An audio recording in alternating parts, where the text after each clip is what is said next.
Peace and welcome to the culture right here on the Black Star Network. I'm your host, Farajii Muhammad. Thank you so much for checking in. Folks, we got a great conversation with you. Let's first start talking about what happened last night for the primetime showing of the January 6th committee hearing. We'll break it down, some of the big takeaways from last night's hearing that really put former President Donald Trump really right there in the crosshairs and ask him a question. What was he really doing for those 187 minutes? We'll have that conversation. Also, let's talk about Amazon is furthering its mark in the healthcare industry. The question that many critics and advocates are asking is this safe? Would you want a major tech company that has a problem of keeping your data on other platforms safe and secure? Would you want them handling your medical history? We'll have that conversation. Also, Topps market reopens, and there are stories, and many people are wondering, is it too soon? We'll have that discussion. And then later, let's talk a little bit about what's happening with facts that you have a number of adults that are living with their parents, and parents living with their adult children, and how this is a trend. And maybe that whole adage that, oh, you live with your mom, might finally be put to rest. We'll have that discussion. And we got trends, posts, and doing the most. Some big things are happening with Black media, Black entertainment. So stay tuned. All of that and more is happening on today's edition of The Culture right here on the Black Star Network. Let's go.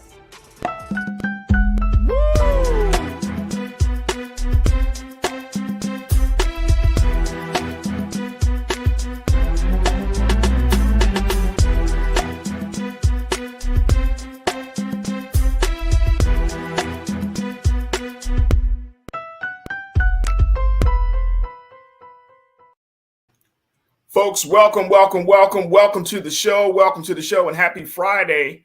I know that I don't know about you, but folks, I'm happy that the weekend is upon us. And, I hope that you've been having a great day and had a great and powerful week. We've had a phenomenal week here on the culture here on the Black Star Network, had a number of fantastic conversations with people and issues. And so my hope is that today you enjoyed today's show. So I'm asking you, make sure you let your friends and family know that we are officially on and that we would love to have your feedback and comments on all of these big conversations that we have today lined up for you.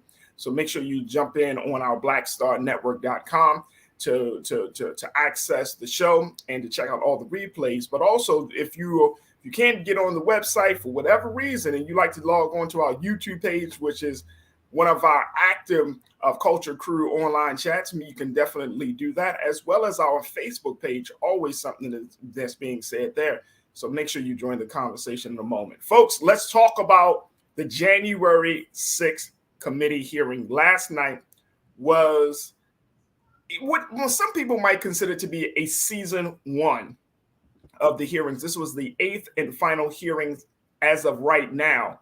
There is the expectation that the January 6th committee will resume its hearings in the fall. But for right now, 8 power-packed hearings about what really happened, not just what we saw on TV, but what was happening behind the scenes. And last night's hearing was a blockbuster. It gave a real insight into the mind, into the world, and into what was going on as President Trump watched all that unfolded on the Capitol. Big takeaways that we got to talk about here. One of the biggest ones, President Trump, and I think many of us kind of knew this was going to happen. President Trump enjoyed this, folks. Can we use that as a takeaway? He absolutely enjoyed this. And as a result of it, it created a lot of tension and friction within his administration, among some of his loyal supporters, among his top officials while he was in the White House. And yesterday hearing was a spotlight on all of that. So I want to bring in Culture Crew member Bakari Jones to talk to us a little bit about what she saw, what she heard, and just provide some analysis. And of course, we want to open the conversation to you folks. So post your comments on our YouTube page, Facebook page, and we will jump right in. But Bakari, who is a strategist, been working in the LGBTQ and other marginalized communities for many, many years, doing some fantastic work in the nonprofit sector. Bakari, it's always good to hear from you, sis. How are you feeling this afternoon? I'm feeling good, Farajii. Good to be back with you, man. How you feeling? Yeah, I missed you, Bakari. Let me just say that I'm gonna get Come very on, bro. sentimental. I Same. missed you. Glad to see you, man. Oh boy! All right, so giving the fact of where we are right now, this hearing, which was the last of the first 8, right? Like I said, I think this was kind of like some people have called it. This unfortunately is better TV than what we probably see on some of these streaming platforms, right? But Yeah. the downside of it is that it's actually happened, right? So this is actually real. This is not Hollywood. It's not made up. This actually happened.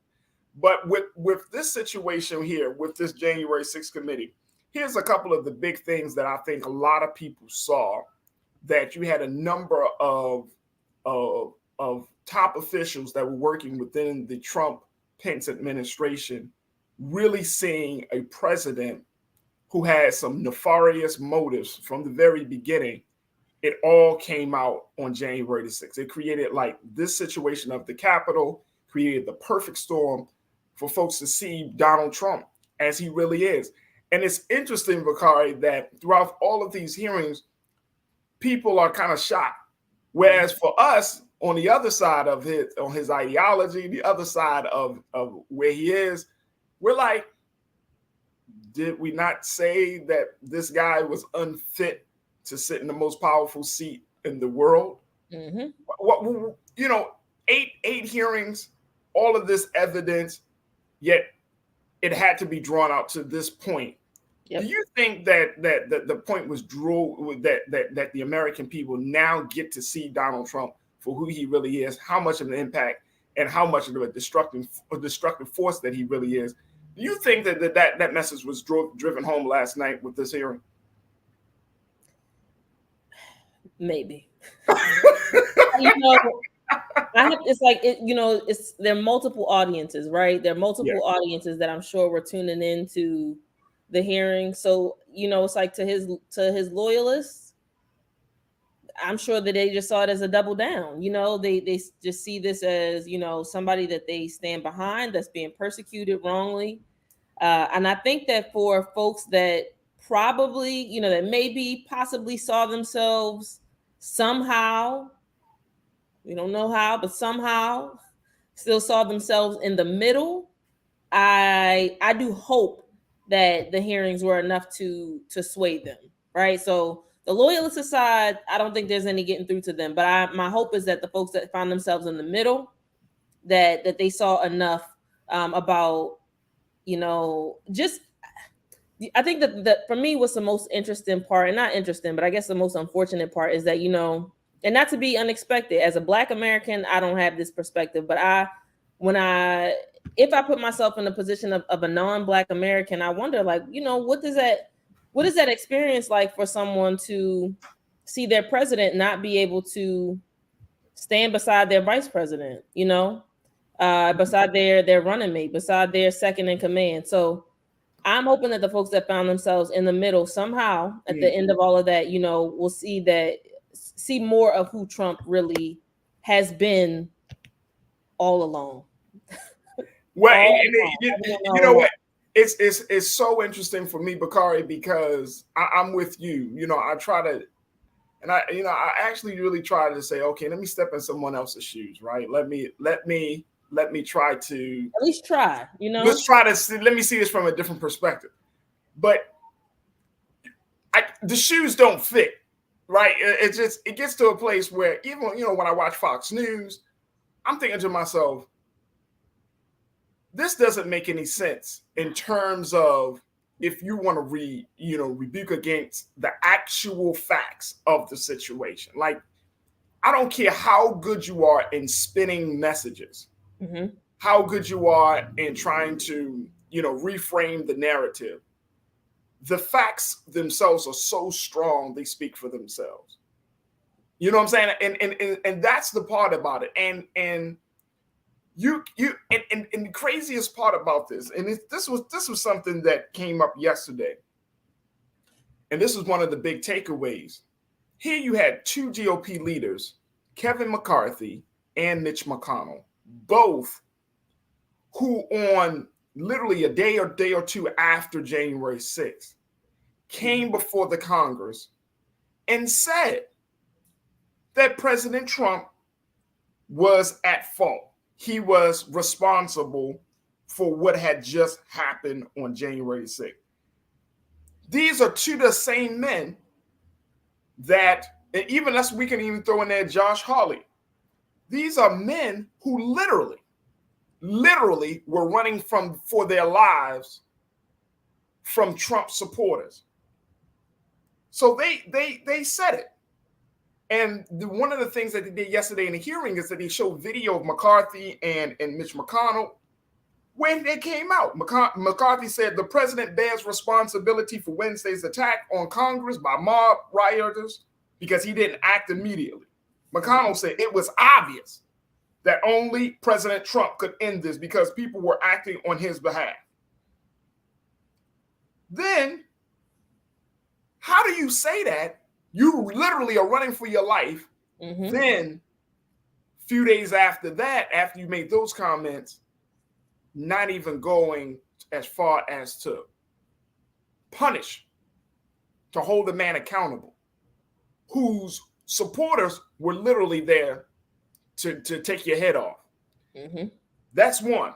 The second part of that is the whole thing about him stoking the fire for them to kill Mike Pence. I mean, come on, man. Come on, man. This defies like if a dude is trying to get me killed. Yeah.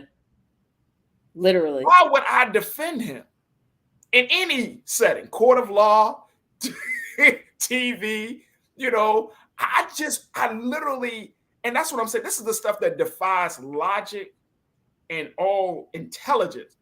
It's like when he put out this tweet, and this is the other part, folks. Y'all remember when President Trump, all this stuff, and I had to rethink and reflect on a timeline that this all kicked off like in the afternoon of January 6th. And when President Trump put out that tweet saying that Vice President Mike Pence don't have the cojones and he needed to take charge and he needed to essentially to do what he thought he knew was the best thing to do. Mm-hmm. And that was around like 2:24, while all of this was going down. Mm-hmm. Stoking the flame, getting people fired up to the point where they're chanting, hang Mike Pence, and basically wanting to kill him, literally wanting to kill him. Yeah. I mean, this is his own vice president.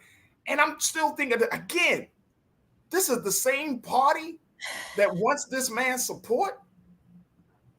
Like, this defies logic. Like, and people often say, well, and that's why I say, like, it's hard to say, well, if you're a Republican today,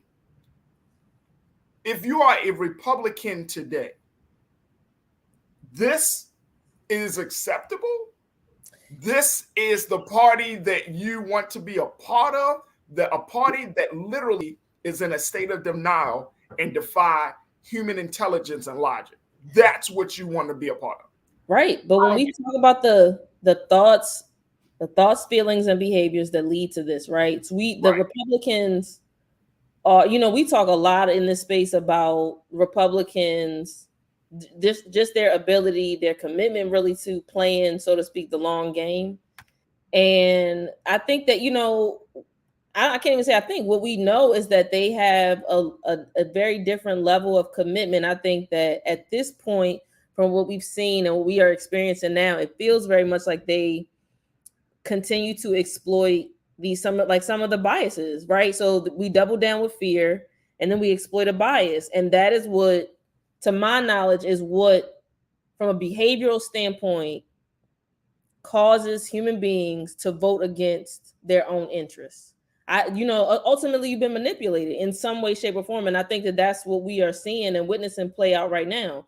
Because to your point, Farajii, it's not logical at all. It's not logical. You're voting against your own interests. And in some cases, and I shouldn't chuckle about it, but to your point, you were coming from my actual life. And I'm still not, right? So what else is at play that leads to that behavior other than, right, the playing up on the bias? Are you afraid to abandon the party? What happens after you abandon the party? Where do you go? You're not coming over to the Democratic side.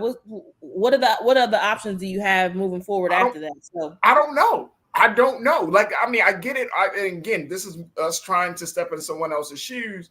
If you've been a part of this party for 20 years or 10 years or even 30, 40 years, right? You have to rethink some things. You have to say to yourself, okay, is this what I want to be a part of? Yesterday, you know, I was talking to our other political analyst, Hassan Giordano, and I was like, this is a very critical place for Liz Cheney. Here she's been a part of the Republican Party for her whole life. You know, her dad, Dick Cheney, you know, now she's leading the charge against a force that's much bigger than her.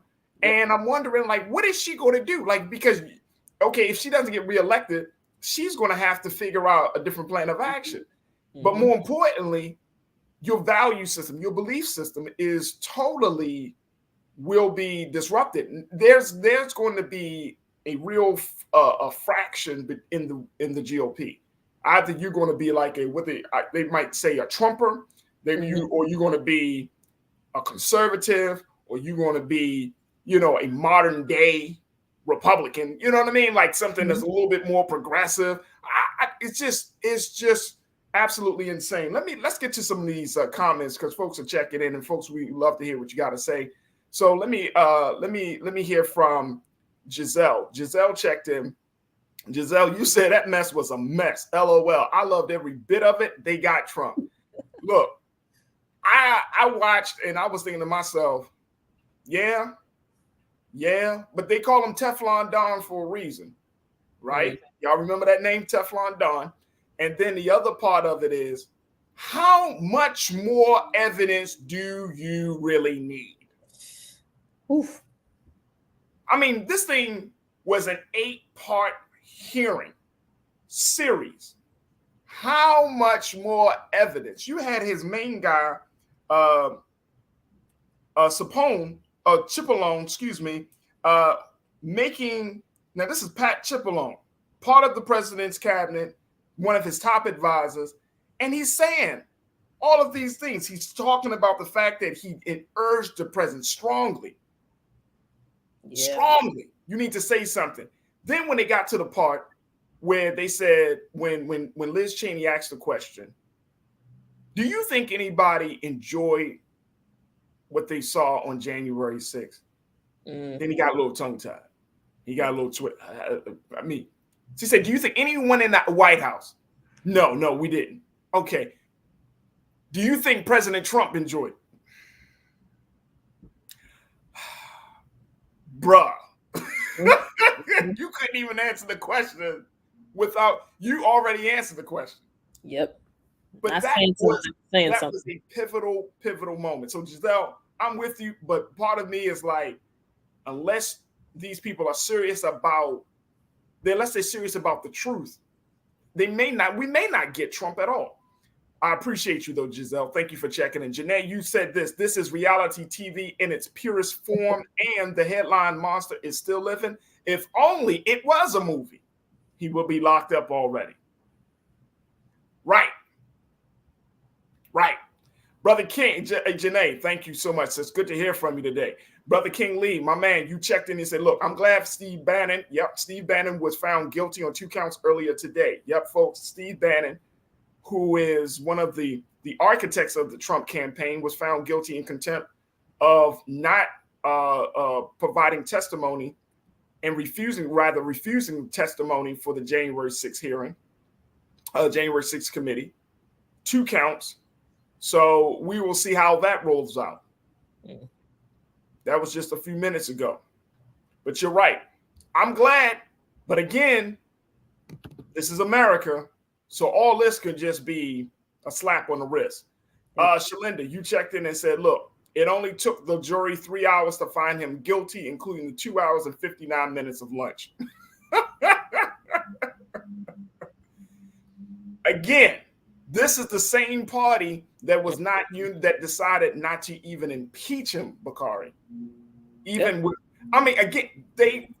Josh Hawley came out there. Y'all remember that iconic photo of him? He did all this stuff looking all strong. while he was running for his life.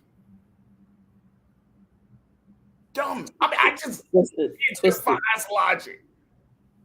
It literally defies logic. And you can't say, well, we're the party that keeps the American people. We're the thinking party. We defies logic. All right, Willie Frazier, my guy. Thank you for checking in, bro. You said Willie Frazier said, oh no, we're going to Shalinda. Oh no, we did Shalinda. Willie Frazier said, hopefully this will split them more than the Hillary Sanders split in the Democratic Party. This might. This actually might. I see the split coming. Willie, I see the split coming. Great observation. Thank you, big brother. Cynthia Rose. Cynthia, good to hear from you, sis. You said, look, don't start clapping victory yet. Right. No victory laps. There's always 45 loopholes. I agree, Cynthia. I agree.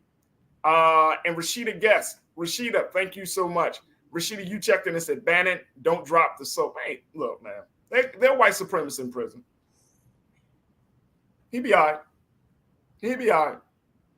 The thing about him is that the thought of him going to prison will give him a heart attack. So he don't even want to, he's not even going to get that far to drop the soap. The thought of him going to prison will give him a heart attack. Very quickly, as we wrap up this part of the conversation, Bakari, do you think Attorney General Merrick Garland is going to move forward using the Department of Justice? He's going to move forward using all that was exposed, all that was shared within these past 8 hearings. You think he's going to move forward with a substantial, substantive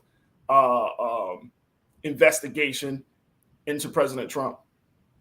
I'm not holding my breath, Farajii. Damn. I was hoping to say, yeah, something. I want to be optimistic. Yeah. In a very pessimistic situation, but I'm not holding my breath for it, brother. I'm just not. I mean, that could be one of the 45 loopholes that Cynthia Rose called out, but I'm not holding my breath for it. Damn. It's not. And look, and me and you know, Joel, my producer, we talked a little bit about this before we got online today. And this is the big if President Trump survives all of this, still is able to get on the ballot for 24, and is a very real contender for the seat. Mm-hmm.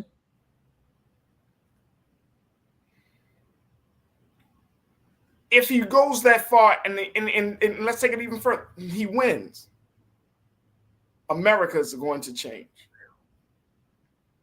America will change. Mm-hmm.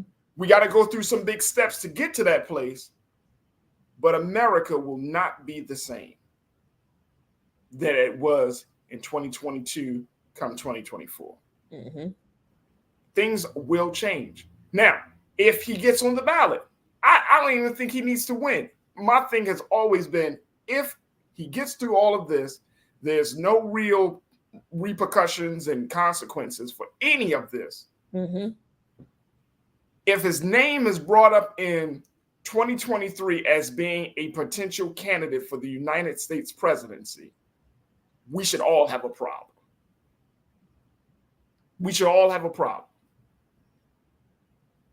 And I'm saying not just for Black people, I'm saying for white people and everybody in this country, because that would be, at that point, what can the United States government say to the American people to justify any of its laws when you let a man of that type of influence, power, and who is allowed to commit that type of disruption on such a high level, you still let him run for the highest office in the land?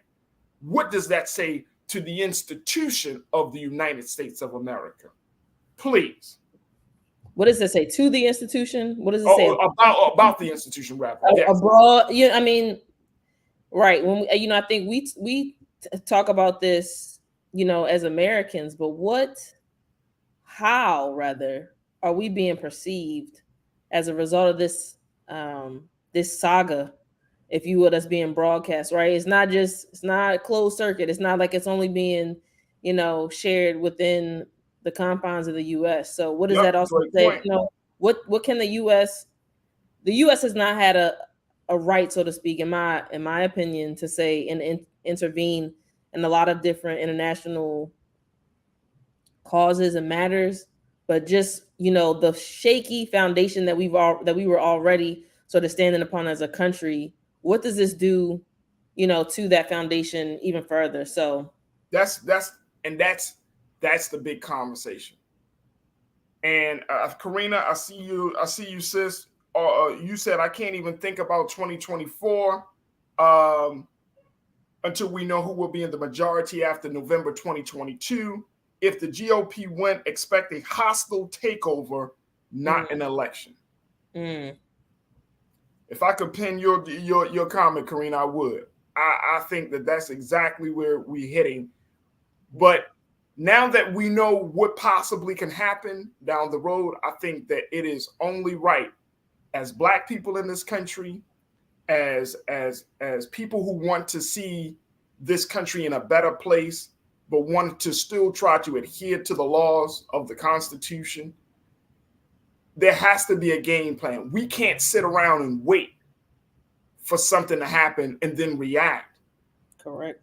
We have to be proactive. We know that these forces and these that the potentials are all present. So we need to have a game plan.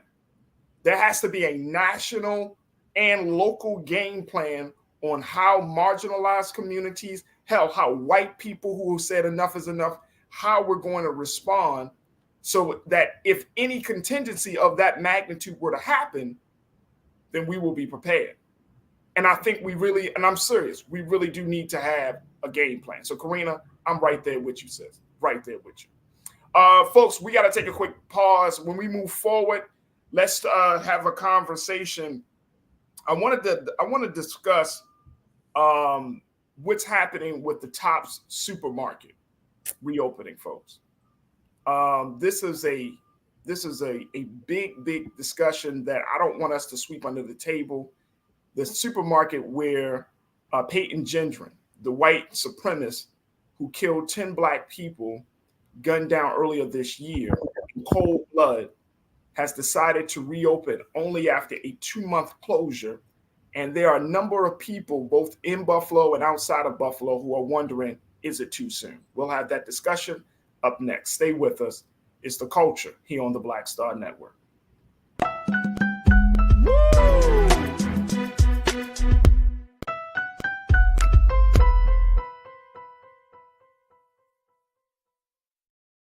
Pull up a chair, take your seat.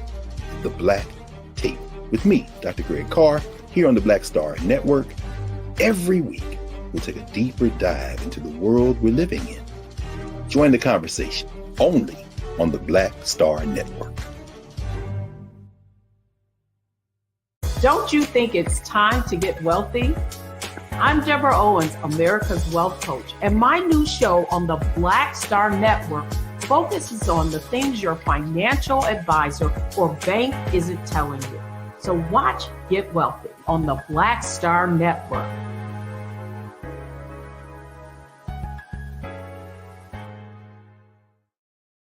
Hi, I'm Dr. Jackie Hood Martin, and I have a question for you. Ever feel as if your life is teetering and the weight and pressure of the world is consistently on your shoulders? Well, let me tell you, living a balanced life isn't easy. Join me each Tuesday on Black Star Network for A Balanced Life with Dr. Jackie. We'll laugh together, cry together, pull ourselves together, and cheer each other on. So join me for new shows each Tuesday on Black Star Network, A Balanced Life with Dr. Jackie.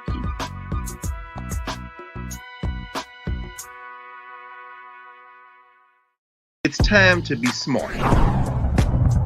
Roland Martin's doing this every day. Oh, no punches! Thank you, Roland Martin, for always giving voice to the issues. Look for Roland Martin in the whirlwind, to quote Marcus Garvey again. The video looks phenomenal, so I'm really excited to see it on my big screen. Support this man, Black Media. He makes sure that our stories are told. See, this difference between Black Star Network and Black-owned media and something like CNN. I got to defer to the brilliance of Dr. Carr and to the brilliance of the Black Star Network. I am rolling with Roland all the way. Honored to be on a show that you own. A black man owns the show. Folks, Black Star Network is here. I'm real revolutionary right now.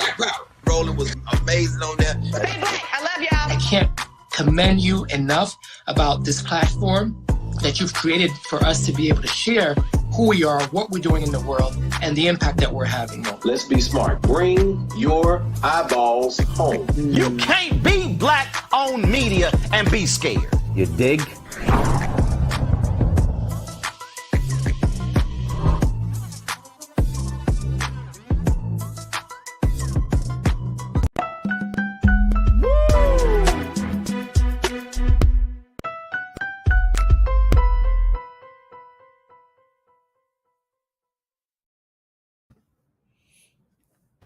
Folks, folks, welcome back to the show. In Buffalo, the community of Buffalo is still trying to recover from the horrific tragedy of the killing of 10 Black people at Tops Supermarket earlier this year by white supremacist and 18-year-old Peyton Gendron.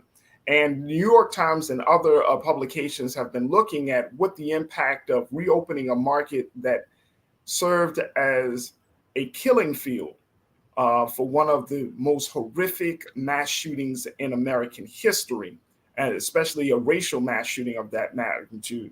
And as a result of that, we are hearing more and more of those who worked in the market, those who frequent the market, and some of the community members around the market speaking out now about what the reopening of Tops Supermarket really means. Take a look at this, folks.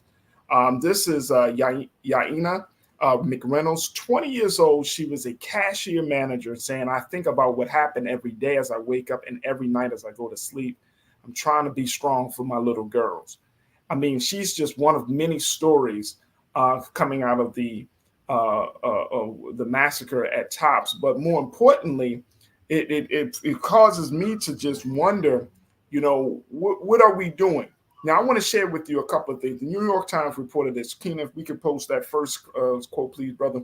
The New York Times reported this, that when 10 people were slain in a racist massacre at Tops on May 14th, Buffalo's Maston Park joined the ever-growing list of neighborhoods that have had to grapple with the consequences of a mass shooting. Among the hardest questions is what becomes sacred ground after blood sullies familiar soil? Very, very big question.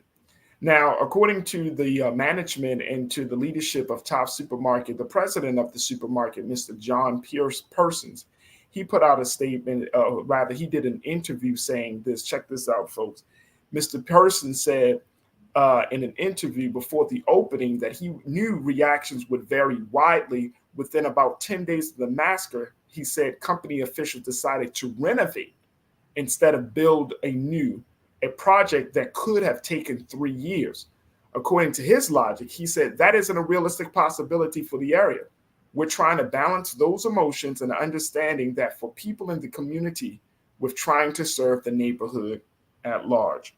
I want to bring back Culture Crew member Bakari Jones as we have this conversation. Folks are going back to work. Stories are now being told, Bakari. Do you think that this is moving on a little bit too fast, too early to reopen the store? Absolutely. Unfortunately, we've talked about so much death and carnage on this show together, Farajii, and it's difficult to, when I ask myself, well, what would be an appropriate amount of time?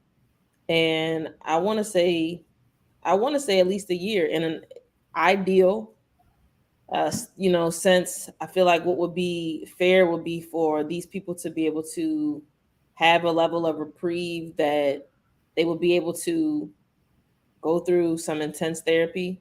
2 months is certainly not enough. I mean, to unpack something as traumatic as what they experienced, there's so many just layers of grief that they're going through. How do you process the rage that you're experiencing, the rage, the confusion, the frustration?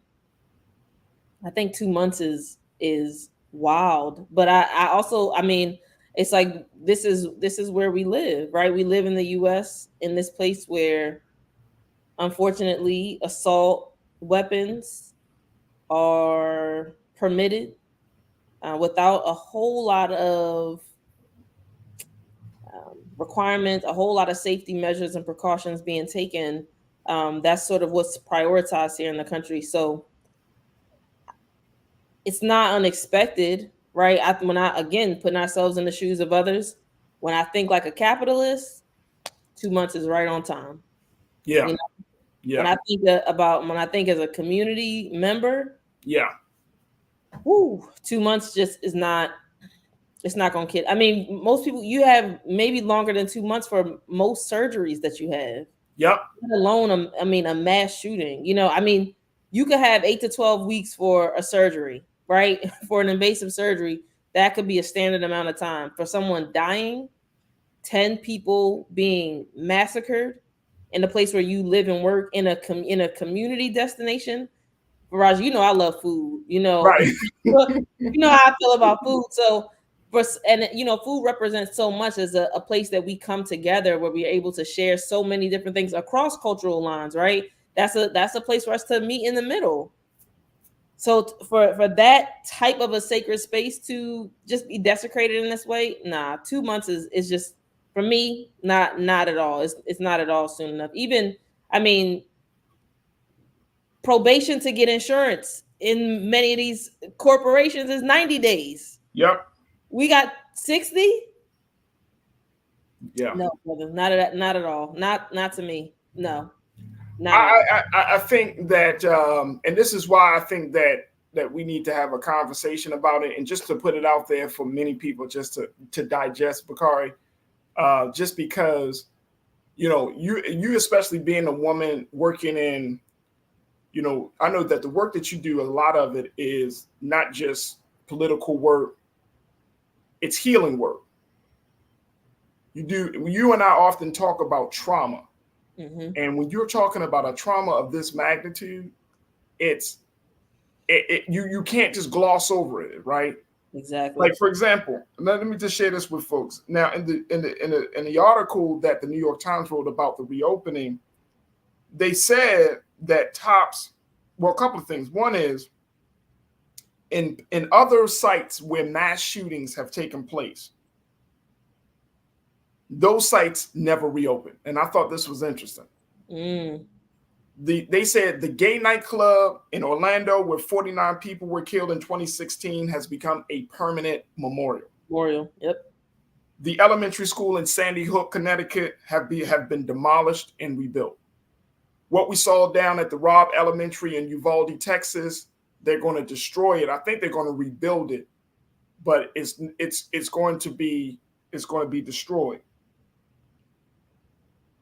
So we're looking at, I'm wondering, and I see that, McCole, you put it out there. You said it's absolutely too soon to reopen Top Supermarket, money.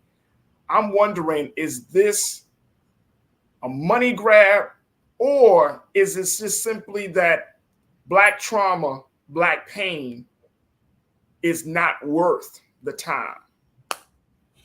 I think the money takes a precedent. But you know what, for me, Farajii, what's frustrating about this, as somebody that is so, you know, super curious about social entrepreneurship, especially, even if, you know, again, dollars, right? Capitalist country, we understand the role that the capitalism plays in a lot of the decision making that happens in this country.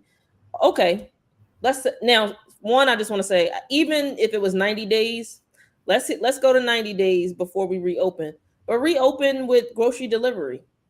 That, you know, reopen with grocery delivery that doesn't see strangers coming in, presumably still wearing masks, I hope, at the very least, right? As we continue to navigate things in this pandemic, reopen with grocery delivery, right? And again, a grocery store is a vital part of a community. So We want to hold on to the jobs that are created through this grocery store, but there's so many other alternatives to how we can navigate spaces that don't have to, I think to your point, brother, that don't have to see Black folks re-traumatized in the midst, right?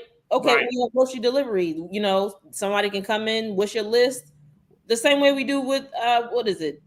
Postmates or Uber Eats, whatever the apps are. There's a lot of alternatives that I think that could be offered up in this space that don't have to see Black folks and all folks, right? I don't necessarily know that all the employees are Black that work at Tops, but there are alternatives to accomplishing the end goal, which right is still providing food to a community that does not have to see people traumatized specifically in this way. I can't fathom being a cashier in that space and just going back into a PTSD environment. And then for folks that say, you know what, I can't do it, I got to find someplace else to work. Who are they recruiting to come and work there now? What safety measures have they put in place? So that's an excellent point. Excellent point. Excellent point. I mean, how will we know that this community will not be re-traumatized again?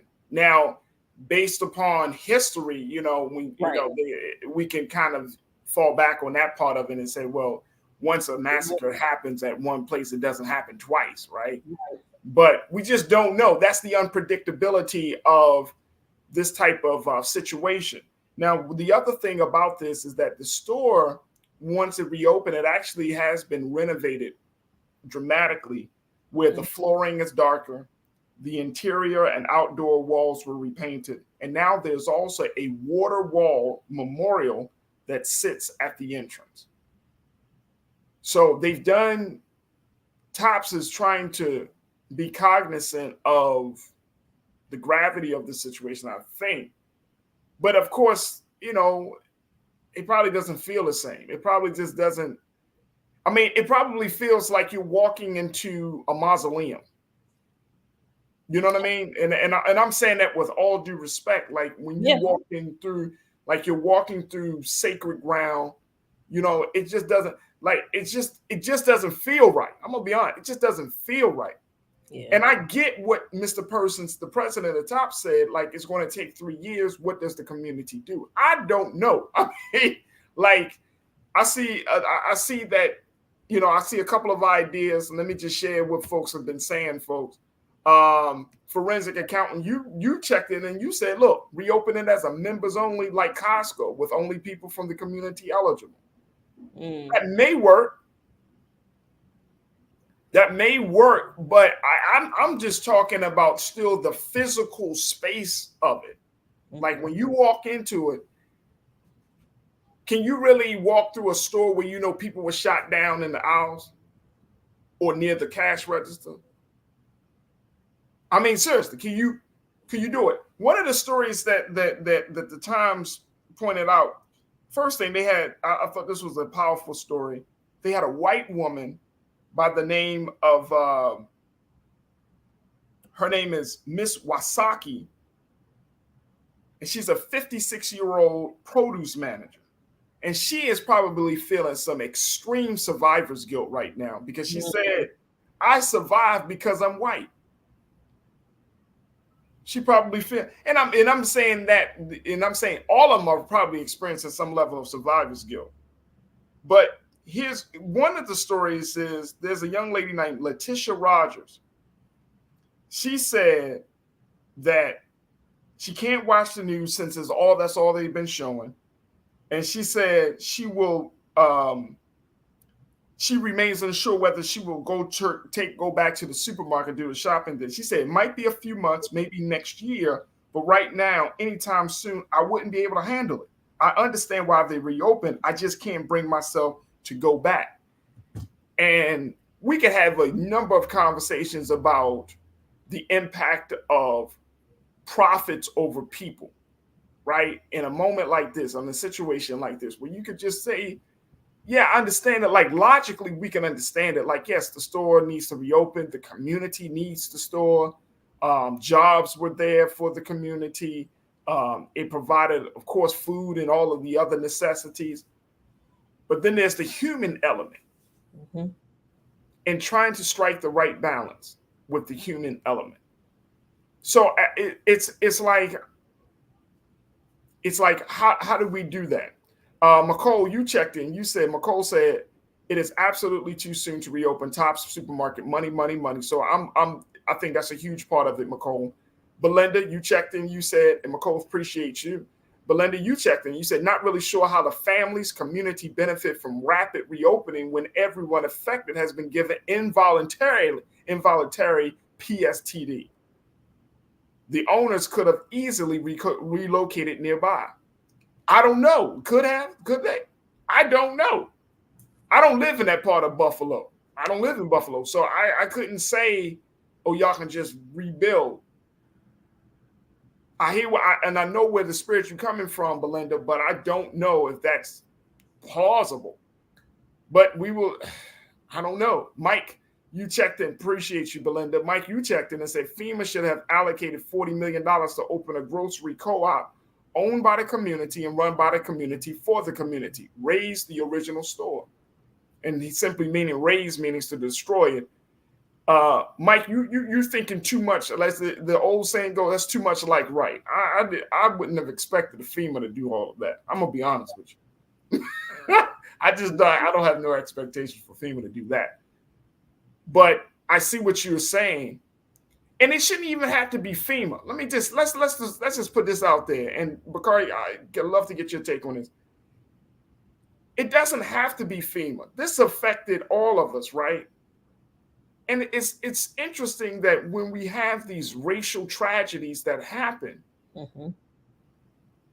like that is the time that if you are a millionaire, if you run a nonprofit organization that work on the interests of Black people, like we talked to Dr. Melina Abdullah, BLM is on the ground and has been working there since the situation happened in May.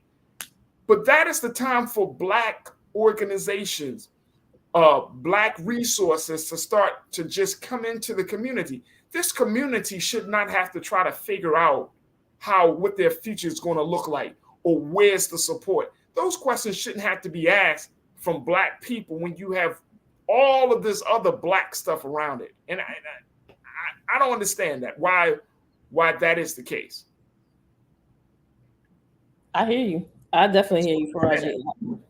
Yeah, I hear you. I mean, I think that, I think it's like I said before, to me, it's entirely too soon. And there are comments of folks, acknowledging it's a food desert.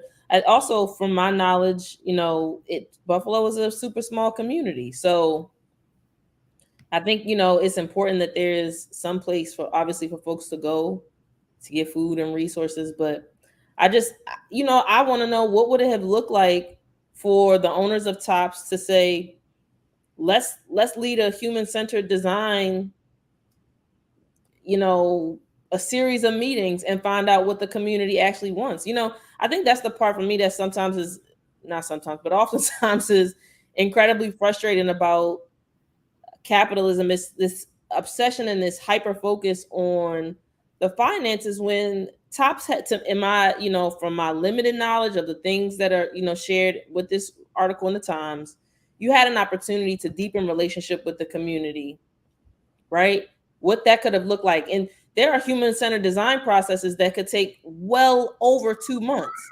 But we haven't even talked about, just grieving, processing, just barely even beginning to, I don't even want to say beginning to heal. I think barely beginning to sort of accept what happened. They could have, led a process that said, let's investigate and let's talk to each other and find out what a healthy alternative will look like for us moving forward, right? Yep. So I see it as a missed opportunity. It's a huge missed opportunity. It's a missed opportunity, and not to try to be a cash grab, but to really say, hey, we have this property, we have this real estate, and I think it was McCole who made the comment about going to another location. Locations for grocery stores, from my knowledge, can be really tricky because of drainage issues and all types of things that you have to consider. So maybe this is the only location. Let's say that. But there's so many other ways that you could get the feedback and the buy-in from folks. And then I mean, to Farajii, to your point, the investment from those within our community who are more wealthy, you know, who have access to capital, that could have said, we can front the bill, we can put a stopgap and say, we can hold it, we can hold the line for 3 months, 4 months, 5 months, 6 months, so folks can have an opportunity to breathe. You're not going to convince me that would have been something that was too far-fetched. And where's the insurance? That's enough question. Come on, Makar, you're asking, you know, that's what I'm saying. That's what I'm saying. And you're asking and bringing up valid points. And I think that's what's missing from this conversation. It's that level of critical thinking that you know, and I'm not saying the people of East Buffalo can't think for themselves. Correct. I'm simply saying that these decisions were made without the people of Buffalo being present. And that's the last question. Who benefits from those folks being left out of the conversation? And who benefits from this particular grocery store reopening in what seems like record time? Can you imagine Pulse nightclub reopening 2 months after that shooting? Come on. I can't fathom it. So who benefits from that, right? And I think that unfortunately what we are seeing with these assault rifles, we are seeing a lot of precedents being set, right? So if this was what happened in the grocery store, hey, 60 days on the clock, no one protested, no one, you know, went on strike and said, no, we're not going to do it. They're exhausted. Who would be? It's sad. I know. And I was thinking the same thing. And when you read, and folks, when I read these stories, it's sad. It's absolutely sad. But, you know, my hope and prayer is that we get to a place where, and I think someone said it as we close out this part of the discussion, Nisa, you brought it up in 1971. You said it's both. Black trauma is discounted as if Black folks are less than, and that company wants to keep making money. Even Black people discount the trauma done to others by getting back on the horse. So the culture shift is we can't discount our own people's trauma. That once we accept the fact that your pain is my pain, once we get back to that place, because we were there for a while, I don't want to ever say that we weren't there. We just, that connection was just disrupted. But once we get back to that culture where your pain is my pain, your loss in Buffalo is my loss in Baltimore, your pain in Los Angeles is my pain in New York. Like, once we get to that cultural space, then these things won't go unanswered. I truly believe that. But we got to get restored, and we got to get back to that cultural space. We have to feel the pain of our people, man, in times of joy and in times of loss. We got to take a quick pause, folks. When we come back, let's talk about healthcare, how Amazon, the big tech company, continues to just go through, continues to make its drive through taking over some level of the industry. I'm going to share with you what tech giants have decided to branch out, to take their enterprises to healthcare, and more importantly, how advocates and critics are wondering, do these tech companies have what it takes to secure the information, the sensitive information of all of us, our medical records? We'll have that discussion. And then later, let's talk about the fact that you got parents and you got your adult children who are coming back together, creating multi-generational households. So stay with us. Those the conversations and more are coming up next here on The Culture on the Black Star Network.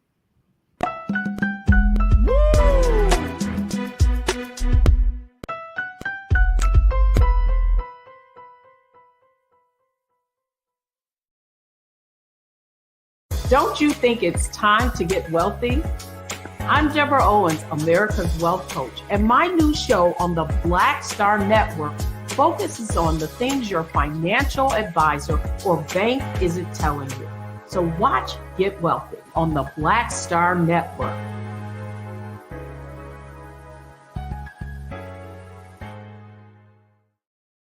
Hi, I'm Dr. Jackie Hood Martin, and I have a question for you. Ever feel as if your life is teetering and the weight and pressure of the world is consistently on your shoulders? Well, let me tell you, living a balanced life isn't easy. Join me each Tuesday on Black Star Network for a Balanced Life with Dr. Jackie.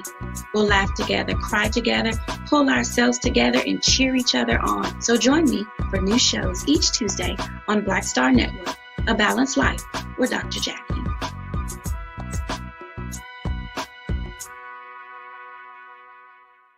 Pull up a chair, take your seat. The Black Tape with me, Dr. Greg Carr, here on the Black Star Network. Every week, we'll take a deeper dive into the world we're living in. Join the conversation only on the Black Star Network.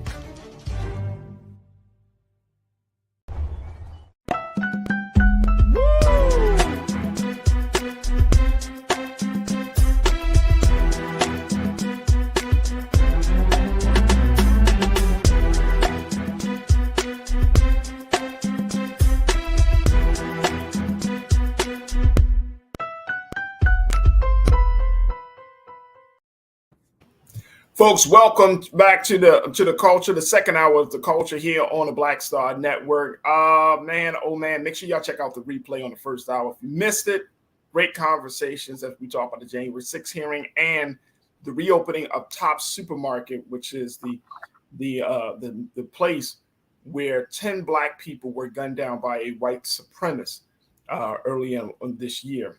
So you don't want to miss out on those conversations. But we wanted to move forward and have another conversation to talk about tech and healthcare. And it looks like Amazon, the tech giant, the Amazon, has decided to further its progress in healthcare. It has now officially acquired, and check this out, folks.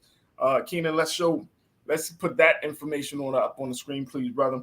Amazon will acquire primary care provider One Medical for $3.9 billion. The companies announced Thursday in a major expansion of the tech giant's healthcare ambitions. Now, the deal, which is one of its largest acquisitions ever, will give Amazon a physical network of healthcare offices and providers, as well as access to technology the startup has built to enable virtual doctor visits. It adds to the company's existing healthcare portfolio, which includes an online pharmacy and Amazon Care, which is a virtual and in-home urgent care service. Now, check this out. Here's the problem. Here's the problem with this. Amazon, which is known for being a major retailer, is also a tech company that has had its share of security issues. Here's the problem. So let's put up the second part of this part of the report, Keenan. Thank you, sir. Privacy advocates are raising concerns about the consequences of the tech giant, which already knows what millions of customers have purchased and asked Alexa, getting access to patients' healthcare records. And some of Amazon's healthcare efforts have stumbled in the past. Now, other tech giants, including Google, Microsoft, and Apple, have also made forays into the healthcare in recent years, drawn to the industry's huge size and relative lack of technical prowess. But the moves have also drawn scrutiny from regulators and privacy advocates who worry about the growing access to sensitive data that companies wield. Let's bring back our culture crew member. She is an organizer. She's a strategist. We're always happy to have her on Friday afternoons. We got my sister, Bakari Jones, checking in. Bakari, when we talk about healthcare, sensitive data, medical records, I mean, that's a lot to take in. I'm going to be honest with you, Bakari. I'm going to be honest with you. Come on, man. Come on, Farajii. Let's keep it 100, all right? Let's keep this thing 100. I'm not sure how I feel about Amazon, which is already in so many other parts of our lives, right? You know, I shop on Amazon. You know, family and friends I know shop on Amazon. Amazon is doing everything from selling you, some electronics. They are they of course are in the food business with Whole Foods. Their hands are in so many places. And now you're talking about healthcare. Now you're talking about sensitive information. And it's not just Amazon, Google, Facebook. I mean, no tech company has a foolproof method of ensuring that data will be properly secured. There's no one, not one company. But there's something about big companies putting their hands in every single element. And I feel like I have to push back on that personally. I feel like that something needs to be said and something needs to be done. What's your take on that? Am I crazy, or should we just say, you know what? Amazon seems to have the capacity for it. They got the resources for it. They certainly got the money for it. Why not? No, just because you can does not mean that you should. Woo! Unless you are a capitalist in this country and you say, hey, who gonna check me, boo? Who gonna check me, right? And you got green light, you can go forward. It's terrifying, Farajii. Yikes, my response in a word. For a lot of reasons. I think it's what we know, we experience in any sector. Security breaches are possible, right? Before we were using technology as heavily as we are now, it was possible for somebody to break into a brick and mortar building and steal files, right? It didn't happen as frequently, but that level of security breach was possible. It's so much easier to happen in a tech space. So that's one. And so stealing data is just one of the problems. I think what's more alarming and what's terrifying to me, what solicited the sort of yikes response, is the breach of security and the misuse of the data in the first place. And then, right, so you're talking about medical records. Who has access to that? What can they do with it? I've worked in a hospital, and they, there are, you can audit, you can audit who looked at information, when they looked at it. You can't necessarily know what they did with it unless they shared it in some ways, but right.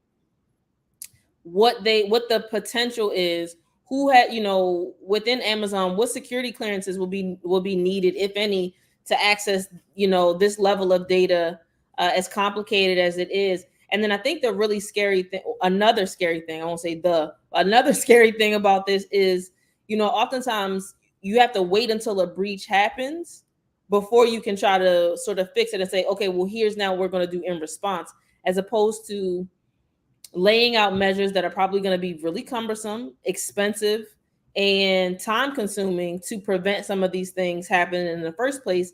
And then the last thing I'll say in the very scary list of things that is possible with this is just the continued manipulation. So what happens when the same corporation has access to your medical records and can suggest one prescription over another, because they also, maybe they don't manufacture the prescription, but because they are shipping and providing the prescription that you are going to have access to, do they get to suggest a different one to you, right? Based on the algorithm, based on their own preferences, do they get to suggest additional perhaps unnecessary health-related measures, right? Options, pathways forward that are beneficial to them, but may not be helpful or beneficial to the consumer in the long-term sense. So there it's just it sort of is a perfect storm, I think, for so many different components of our lives to be intertwined in just one place, that gives me a lot of pause. And unfortunately, we mentioned a little bit earlier today, but it's just a lot of times a lack of creativity.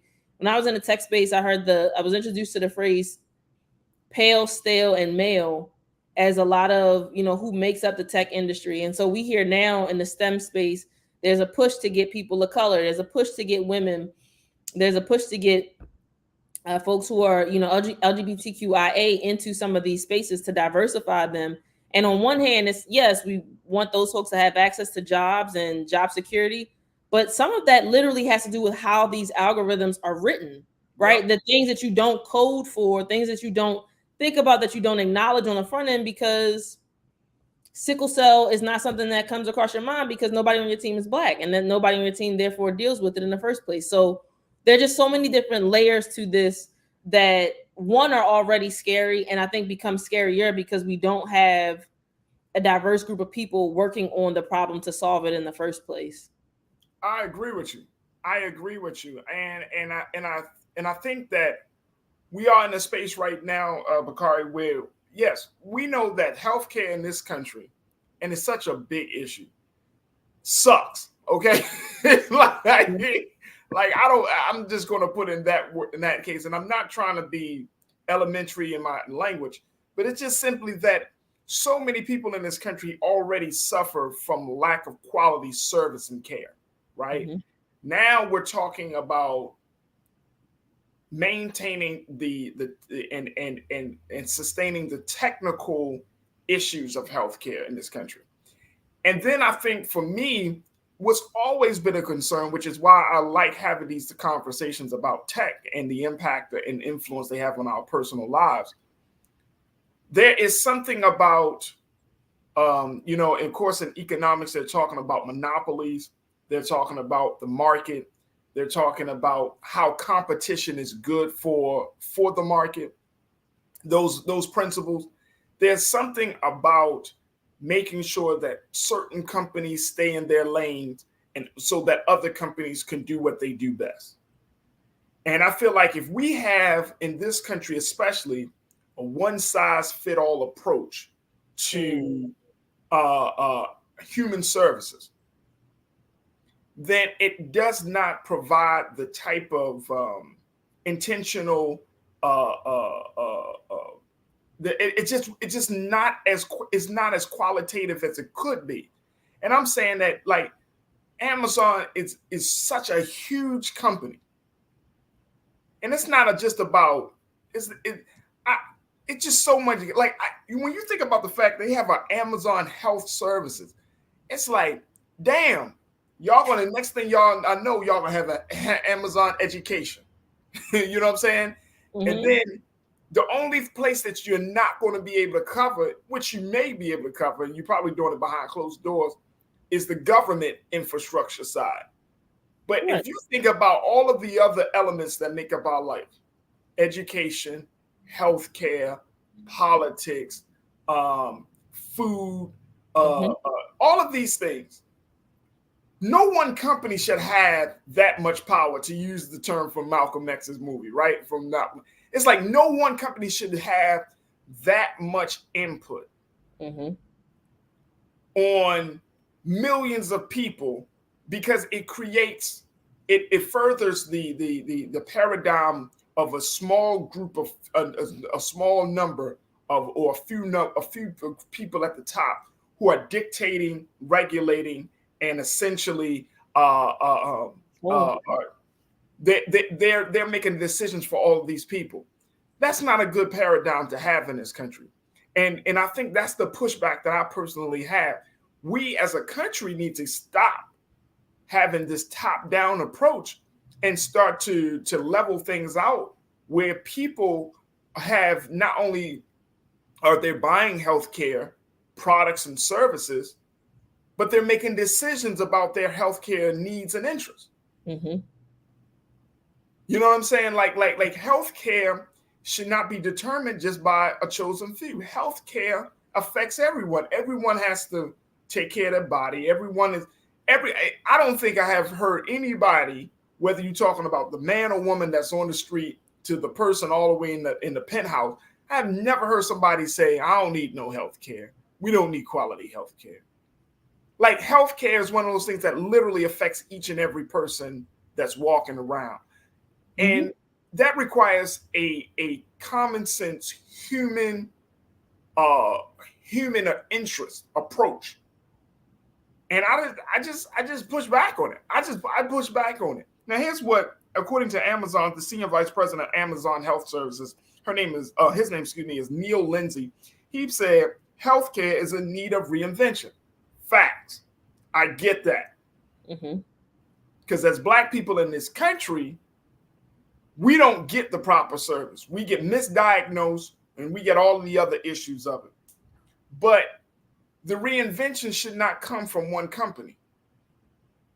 The reinvention should be a full-blown community, institutional, governmental approach that makes sense to everyone as much as we can. And we all got competing interests, and I understand that. But to compromise to find where we can balance and how we can all kind of work in the same space at the same time.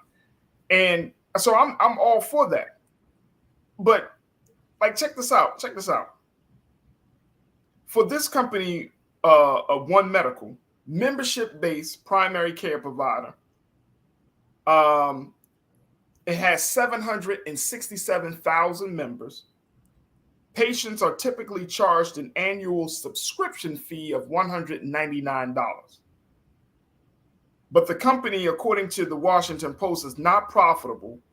Amazon's offer of $18 a share represents a 77% premium for One Life Healthcare, One Medical's parent company. So they're getting something from this. And call me idealistic, y'all can call me a socialist or whatever the case may be, but it's healthcare. Why is a company gaining from the health and well-being of the people? It's healthcare. Like, certain industries should not be up for sale. Healthcare should be one, education should be another. It's healthcare. Yeah. You know what I'm saying? And so, and y'all can dispute me. I'm for, and I'm a huge advocate of government regulations when it comes to certain things. Like, we talk about universal health care, making it free. You go to other countries that, quote unquote, not as technologically advanced. You can go to Cuba, you can go someplace in Europe, you can go some places in the Middle East, and hell, even in Canada, you can go, and they got free healthcare. America is always trying to make money off of somebody else's pain. And I just, it don't feel right, Bakari. It just doesn't feel right. Yeah. It doesn't. I think it's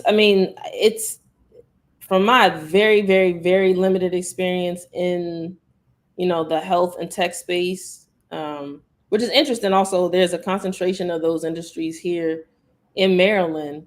But I do agree with the perspective that there's innovation needed in in the health sector. I definitely believe that innovation is needed.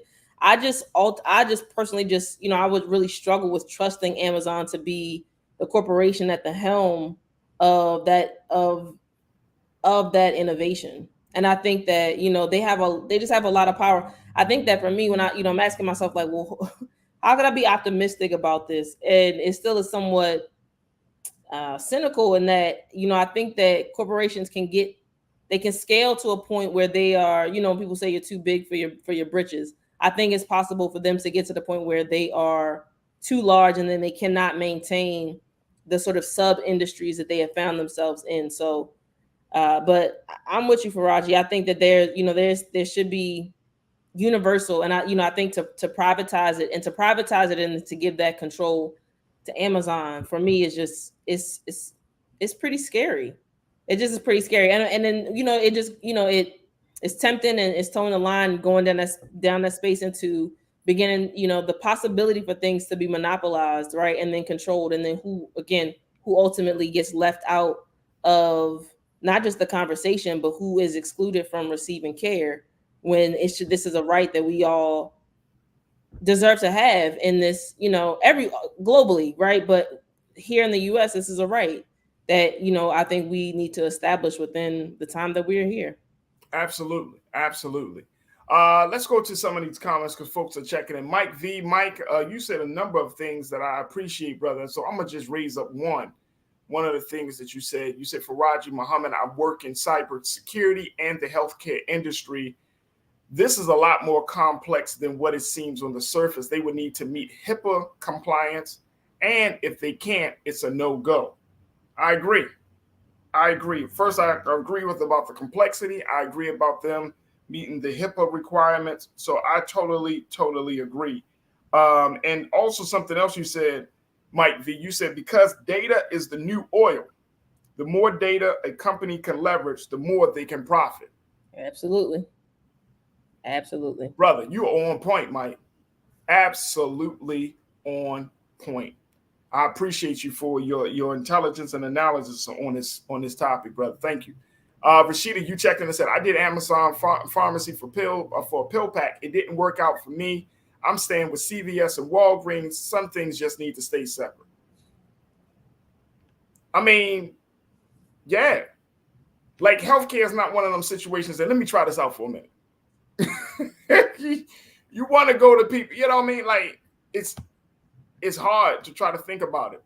MF, you checked in. Thank you so much, Rashida. MF, you checked in and said, look, too many corporations are monopolizing our industries. It's definitely a privacy concern.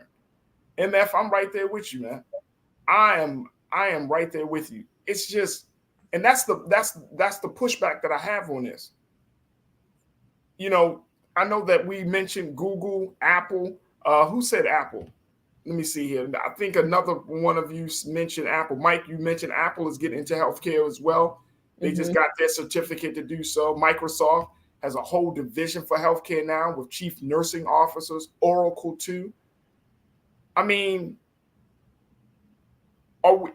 it starts off with the data. It starts off with maintaining the technical side of keeping a place or these cloud services like Oracle and other services, kind of keeping track of all of these records. But then it can kind of spin into something else. Suppose they have, okay, Amazon or Microsoft and say, okay, not only do we sustain the technical side, but let's offer some type of insurance. You have an Amazon health insurance now. What's stopping that from happening? Mm-hmm. Amazon produced medicine. And I'm not trying to throw this out there like, to scare folks. I'm just saying that the skies are the quote unquote the limit because there is no real regulation. There's no real boundaries on how far these companies can go. Sophia, you checked in. Sophia, good to hear from you, sis. You said if we had universal health care like Bernie Sanders tried to push, this wouldn't be a problem. No other country has these ridiculous issues. You know why? Healthcare, and I wish we had the numbers at this moment, but Bakari, you and I know a lot of folks watching, y'all know healthcare is one of the biggest businesses in America. It's one of the biggest, and I'm not talking about millions of dollars, I'm talking about billions of dollars. Is generated each and every year through the healthcare industry. Yep. So if you're talking about universal healthcare, and I know this has been a part of the conversation, who's paying for that? And more importantly, who's gaining from that? Mm-hmm. So it sounds good on paper, but in America, with capitalism is bigger than Jesus, right? It's like nobody's thinking about that, even though other countries are doing it. Canada, Cuba. I mean, we can go down the line. There are a number of countries that provide free health services to their constituents. But it's not in the financial interest of America to do so. And we're just so used to it, we think that's the only way. And that's the thing about it, Bakari. Like when we have these conversations, like some of us think like, well, this is the only way or this is the best way because look at those countries. Look at the state of those countries. They're not really thriving like America is. Right. You're like thriving. I mean, Canada ain't no shabby situation, like, let's not forget the fact that some of the most brilliant doctors in America come from Africa, Cuba, South America, the Pacific Islands, you know what I'm saying? Jamaica and Trinidad. They come from across the waters from Israel, Pakistan. Some of the most brilliant doctors. Just go down, go to your local hospital, the biggest hospital in your area. See who the top doctors are. Those aren't white men and white women. Please. Yeah. They take what they learn here, and at some point they move on. After their service here, they go back home and they create a better healthcare system than we have here. We gotta think outside the box. Bakari, what's your final take on this? That's it, Farajii. We have to think outside the box. Creativity is coming up a whole lot today. For me, you know, to shift and to pivot, it's like, yes, it would disrupt. And there's a certain level of sort of danger and threat that's implied for folks that disrupt any industry in the US.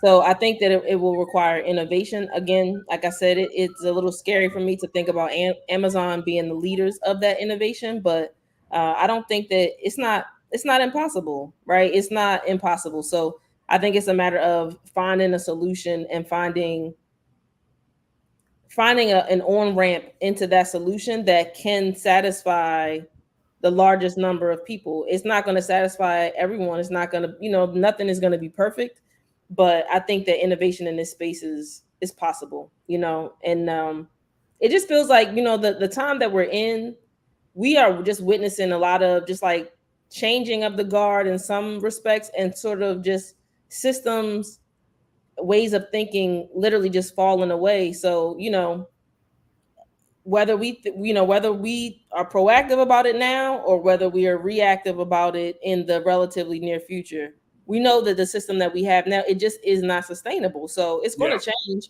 Why not be on the front end?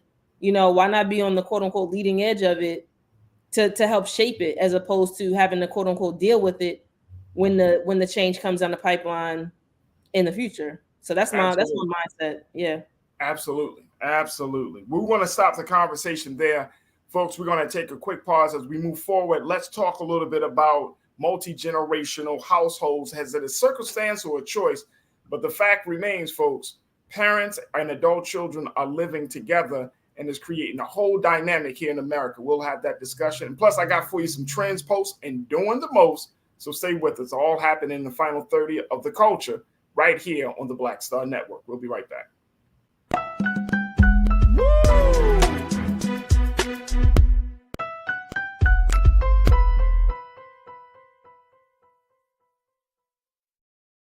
Hi, I'm Dr. Jackie Hood Martin, and I have a question for you. Ever feel as if your life is teetering and the weight and pressure of the world is consistently on your shoulders? Well, let me tell you, living a balanced life isn't easy. Join me each Tuesday on Black Star Network for a Balanced Life with Dr. Jackie.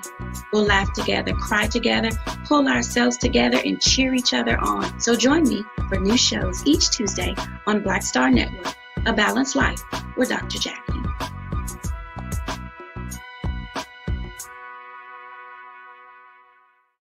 Don't you think it's time to get wealthy?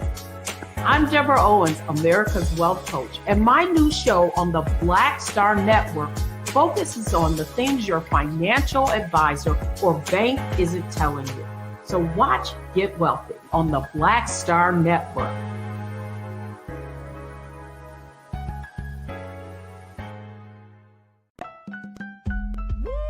We're all impacted by the culture, whether we know it or not. From politics to music and entertainment, it's a huge part of our lives, and we're going to talk about it every day right here on The Culture with me, Farajii Muhammad, only on the Black Star Network.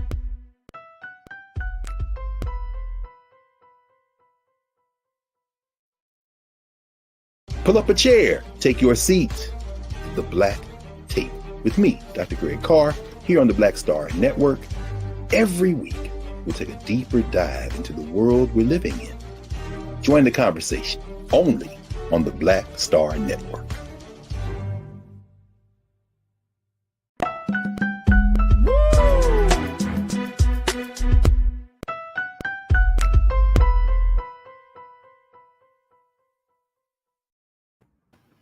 All right, folks, for our final conversation today, we wanted to have a discussion about multi-generational housing. Now, some of you might already be a part of this group, this segment of the population, where we're finding that a large number of both adult children and their parents are living together. Here's the new report, a new survey that was brought out by Pew Research that showed that 1 in 4 young adults live with a parent, grandparent, or older siblings. Let me just share with you just some of the details of this report that shows that all of the talk about living with your mom might be finally put to rest with this new data. Now, check this out, Keena. Let's post this first set of data. Here it is based upon age, that the percentage of young adults living with parents, grandparents, or older siblings or roommates had nearly tripled since 1971, according to new data from the Pew Research Center.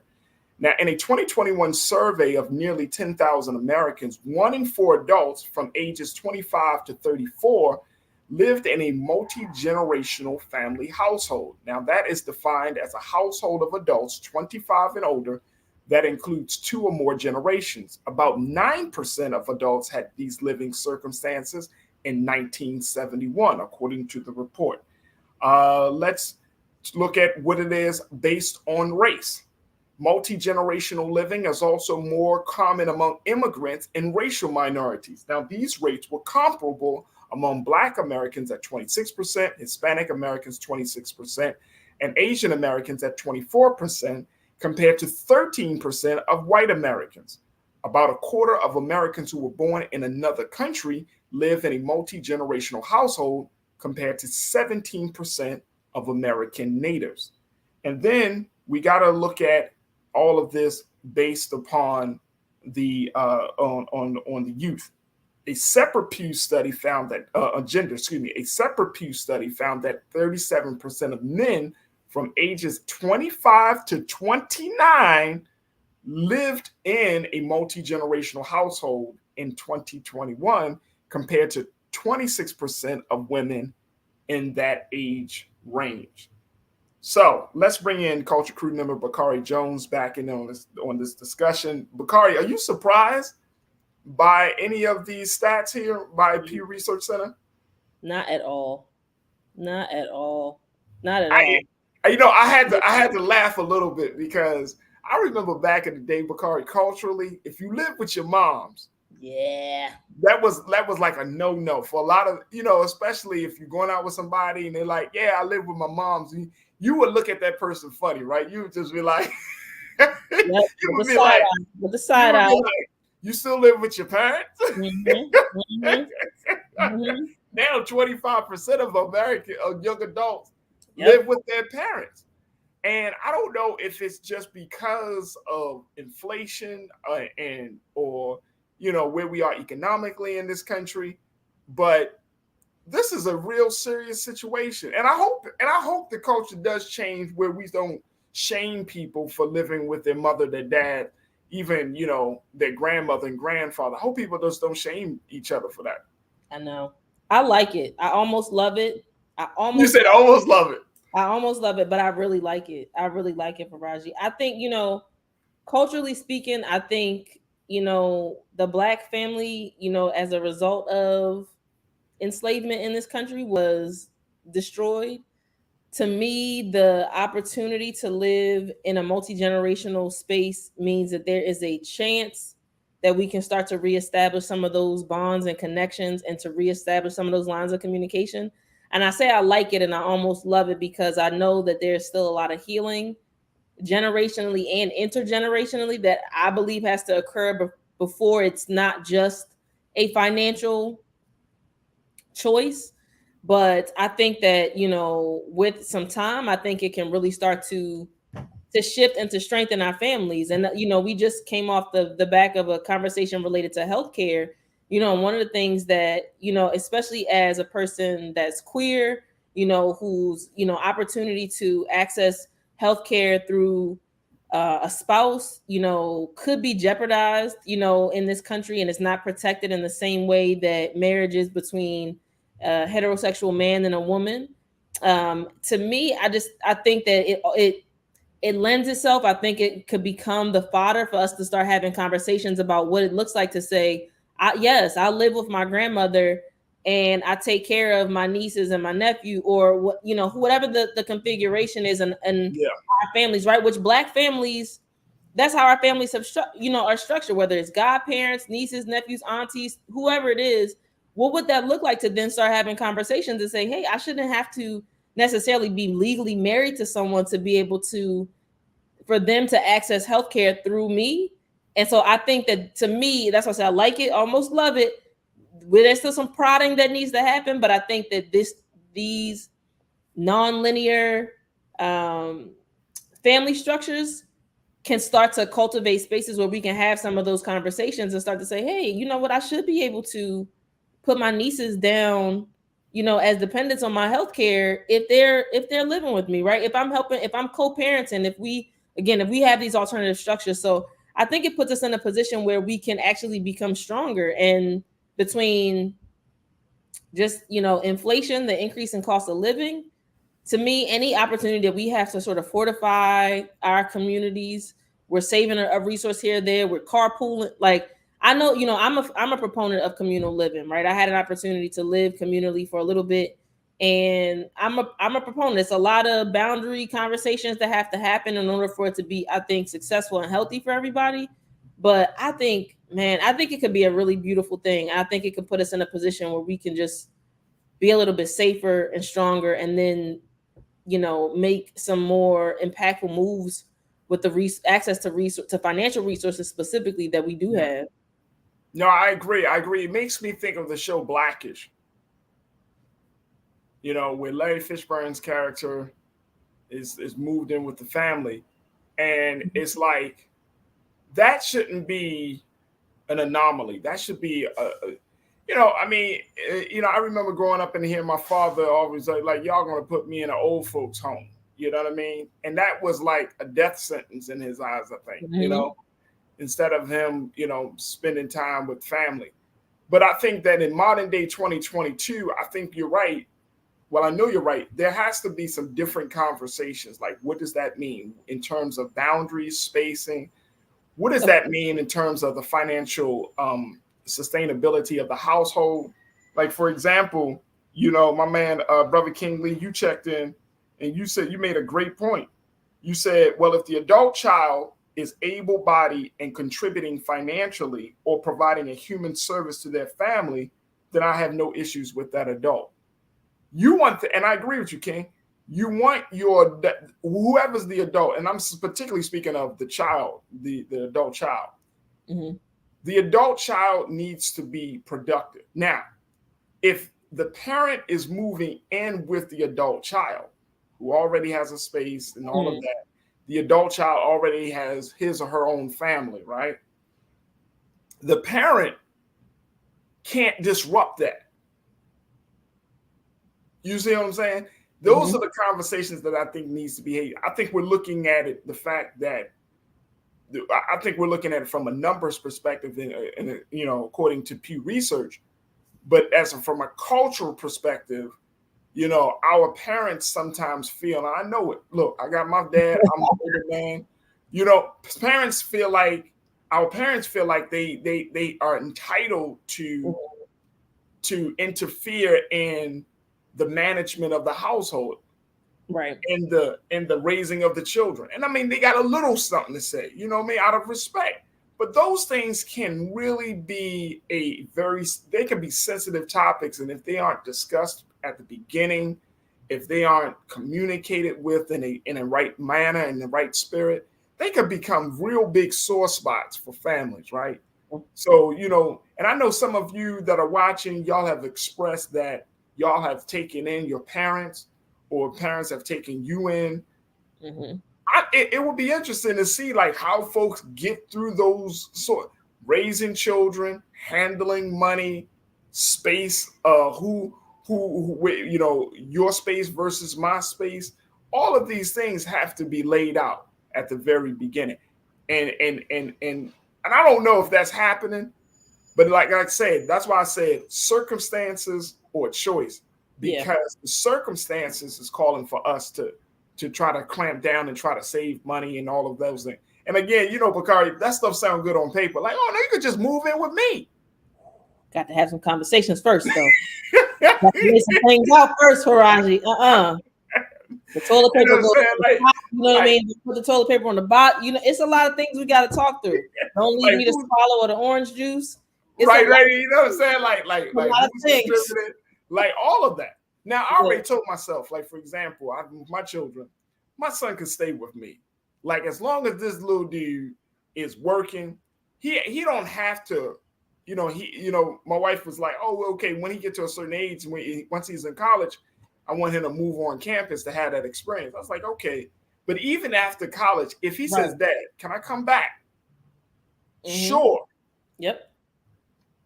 Because, and I don't know how about anybody else, my father was old school. My father looked at age. He didn't look at where you are in your life. He was just like, by 18, son, you getting up out of here. 18. I remember him driving that into my head. And I left at 18. And it's like, that's that type of, to me, I don't think that's the best move, especially now, right? Especially for Black men. My daughter probably will stay in the house until she's about 30. You know what I'm saying? And then move in once she gets move on to her own thing. But I don't think in the Black community, we are so quick to kick our children out the house back in the day. Now, I think that culture has changed, but it's one of those things, like, you got to look at all of the factors, because I think that's also led to why so many of us gone through so many financial turmoil, because we started off so young without having a proper knowledge of everything from credit to savings to money management, all of those things. And so we made all of those decisions when we were 18, 19 years old. We destroyed our financial history. And by the time you get to your 20s and 30s, now you're trying to rebuild and recover. And some of those things can be avoided. And again, it's easier said than done, right? Because there are just a lot of foundational conversations, especially between the parent-child, where, having that conversation with a parent can be a little tense because they are used to being, the one that's in control in that sort of power dynamic. But think about being able to save on childcare as a result of having a grandparent in the house. So think about being able to save on food by having an auntie that can cook for 8 people, you know what I mean? As opposed to trying to just do individually for yourself. So I think that's what I think. Like I said, I am a huge fan. My friends are like, no, we don't want to live with you in a large space. They're not with it, but I am a huge proponent for Farajii. I think the pros far outweigh the cons. And once we get over the social stigma, plus once you get to the point where this is a conscious decision, it's a choice as opposed to a circumstance, man. It's a little, and you get it. And look, check this out. I'm not trying to put nobody in debt, man. You know what I'm saying? Like, I'm not trying to put nobody in debt. Like, I always tell my wife and I, we already had this conversation. And I've been in that. I had to take in my mother-in-law. I've taken in my father-in-law. But I lived with my brother for some time. You know what I mean? I've seen it on both sides. And it's always uncomfortable. Let's keep it real. You know what I'm saying? Like, it's always a little bit uncomfortable. When you're young, it's one thing. But when you're like 25, 30 years old, 35 years old, there's automatic tension because, if you coming into that space, if you are the adult child and you got to go back home, you already feeling like, damn, man, I got to live with my mom and my dad again. Like, damn, man, like you feeling like, man, I must have failed sometimes. There's a lot of internal stuff that you got to resolve. The ego gets bruised a little bit. Yep. Your pride and all of that. So it's a lot to take in. But I think it's interesting that we're seeing such a higher number among Black families and other, other groups outside of white families, because on the flip side of the biggest thing I see out of all of that, that's our sense of community. Mm-hmm. You know what I'm saying? We're used to multi-generational households. Grandma had cousins, nieces, aunties. Like Before that, grandma's house was the original Airbnb, man. Come on, Farajii. Come on. Can we say that? Yep. Grandma's house. If grandma had the big house, big mama, whatever term of endearment you use for your grandmother. Yep. She got the big house, right? Grandma's house was the original Airbnb. Imagine everybody came through grandma's house. We just got to remove the stigma. That's it. And when did we get to that place, Bakari? When did we become so like, man, I don't do that. Oh, no. Like some of us, real talk, and this is what I see. Some of us would rather suffer in silence. And I get it. Y'all talking to me, man. So, we all got egos. Some of us, though, would rather suffer in silence than ask, hey, can I just jump here? I just need a couple of months to get myself back on my feet, and then I'm out of here. Here's a couple of dollars. And that's why I said I think the healing, right? There's so much potential there. Some of those difficult conversations that we have to have, whether it's about, foods that we do and don't eat, substances that you do and do not allow in your space, right? Yeah. There's so many different, ways of being that, if you get to a point where you are stable in your space, you have a way that you protect your peace. So what does it look like to have conversations about those boundaries? Farajii, I think it's possible. I think we can start having those conversations.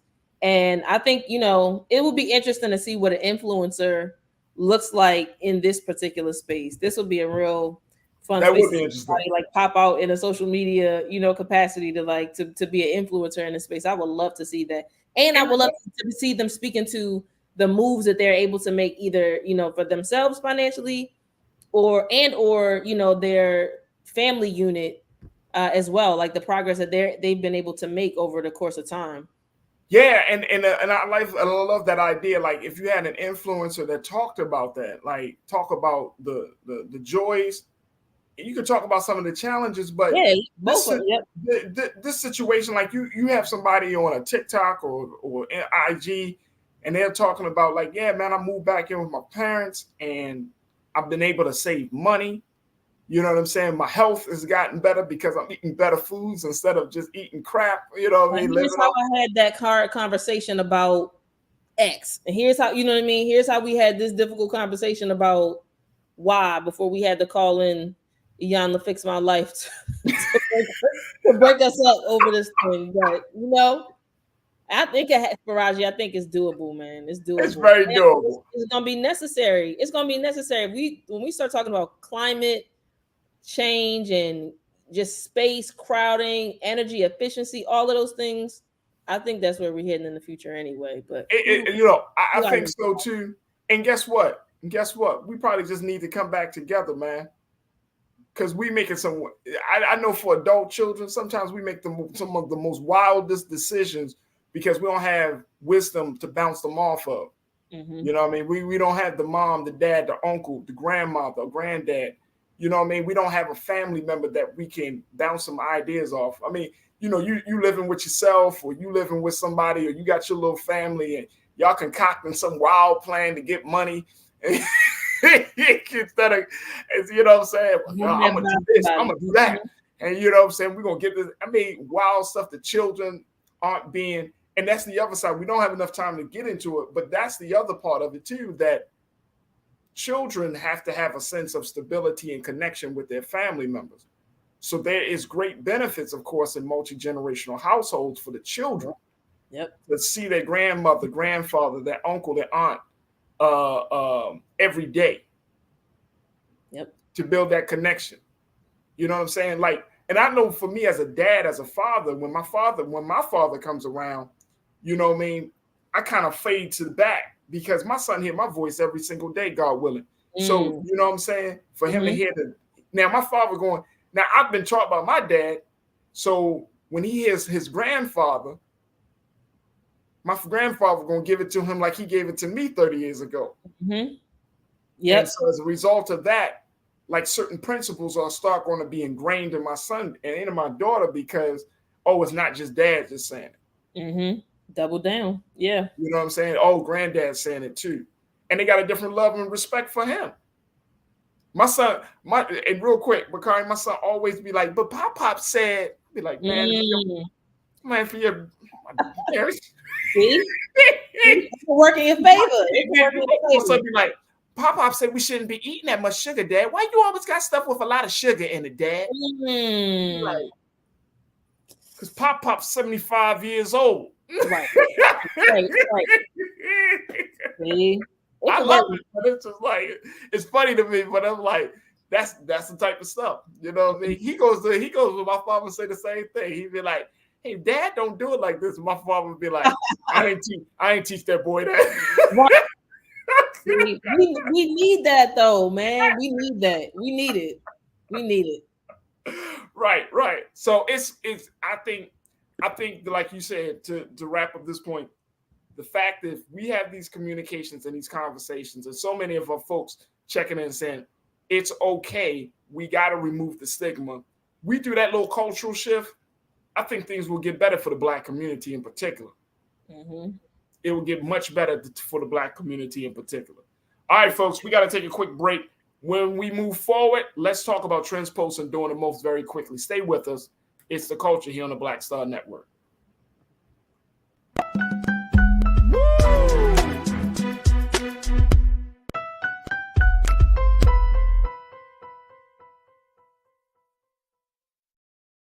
Pull up a chair, take your seat. The Black Tape with me, Dr. Greg Carr, here on the Black Star Network. Every week, we'll take a deeper dive into the world we're living in. Join the conversation only on the Black Star Network. Don't you think it's time to get wealthy? I'm Deborah Owens, America's Wealth Coach, and my new show on the Black Star Network focuses on the things your financial advisor or bank isn't telling you. So watch Get Wealthy on the Black Star Network.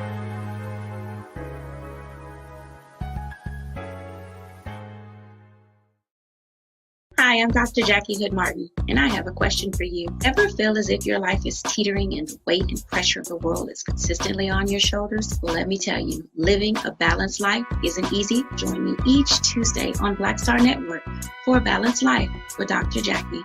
We'll laugh together, cry together, pull ourselves together, and cheer each other on. So join me for new shows each Tuesday on Black Star Network, A Balanced Life with Dr. Jackie.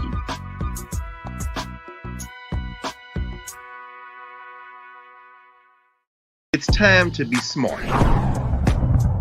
Roland Martin's doing this every day. Oh, no punches! Thank you, Roland Martin, for always giving voice to the issues. Look for Roland Martin in the whirlwind, to quote Marcus Garvey again. The video looks phenomenal, so I'm really excited to see it on my big screen. Support this man, Black Media. He makes sure that our stories are told. See, there's a difference between Black Star Network and Black-owned media and something like CNN. I got to defer to the brilliance of Dr. Carr and to the brilliance of the Black Star Network. I am rolling with Roland all the way. Honored to be on a show that you own. A Black man owns the show. Folks, Black Star Network is here. I'm real revolutionary right now. Roland was amazing on that. Stay black. I love y'all. I can't commend you enough about this platform that you've created for us to be able to share who we are, what we're doing in the world, and the impact that we're having. Let's be smart. Bring your eyeballs home. You can't be Black-owned media and be scared. You dig?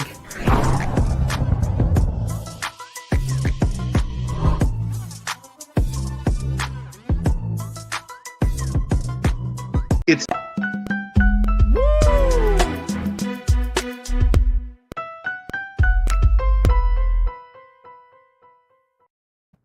all right, folks, as we close out today's show and the show for the rest of the week, I wanted to talk a little bit about some of the big conversations that are trending right now for our Transpost and Doing the Most segment.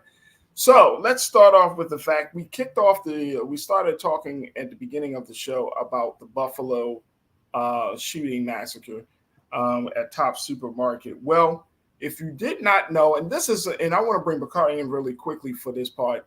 Bakari, this is exactly what I was saying when I said that we need more Black folks to step up for Black folks, essentially, right? Mm-hmm. So hip-hop producer Metro Boomin, who does a number of tracks for like all different types of artists within the genre, he decides to take his money and put it where his mouth is. Here's a guy who's behind the scenes, award-winning producer. He picked up the tab on the mortgage of Aaron Salter III and Kimberly Salter, the son and wife of 55-year-old security guard and retired police lieutenant Aaron Salter Jr., who was killed in the mass shooting in Buffalo back in May. Now, Aaron shared the news on his Instagram, thanking his, quote, favorite producer for the benevolent gesture.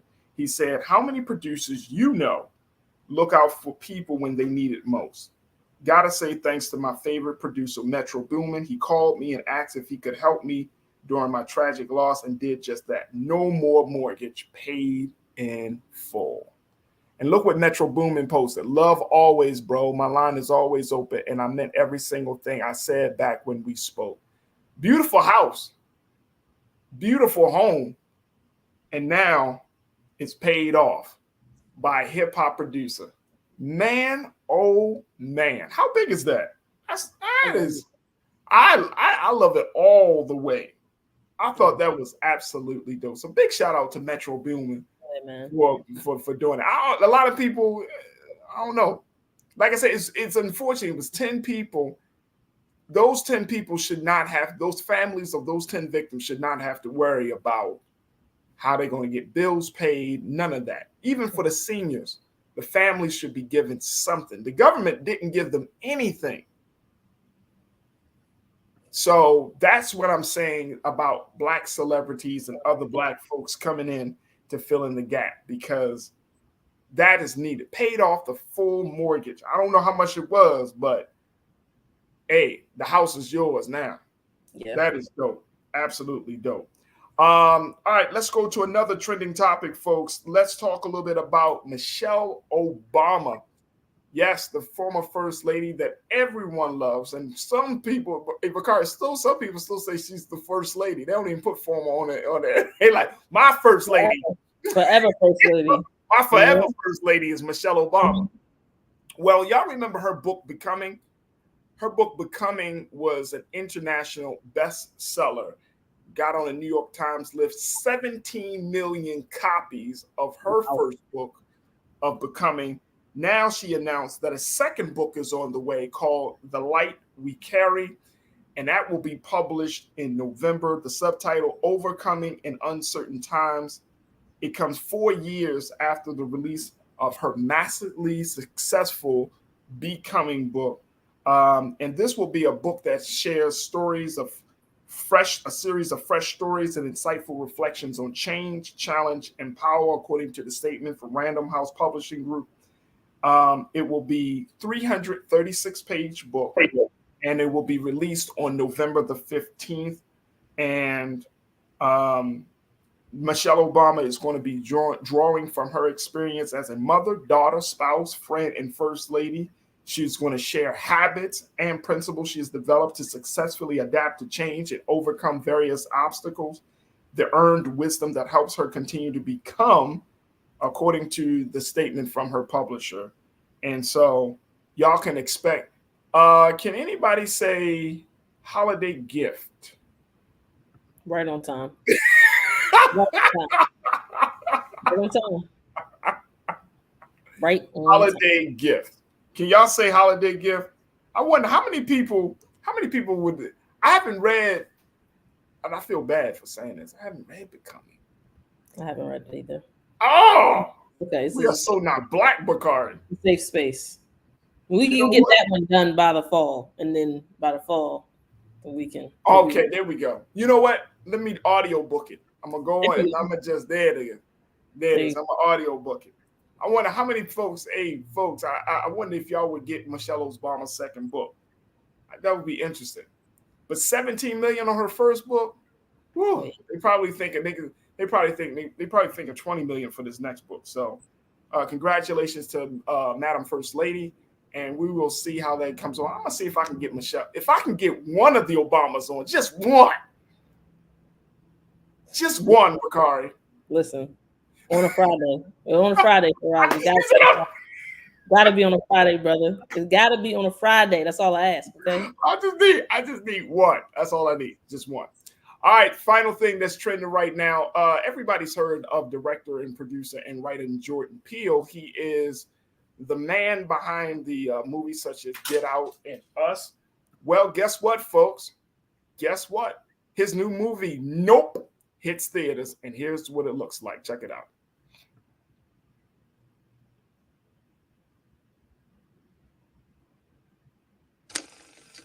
Did you know that the very first assembly of photographs to create a motion picture was a 2-second clip of a black man on a horse?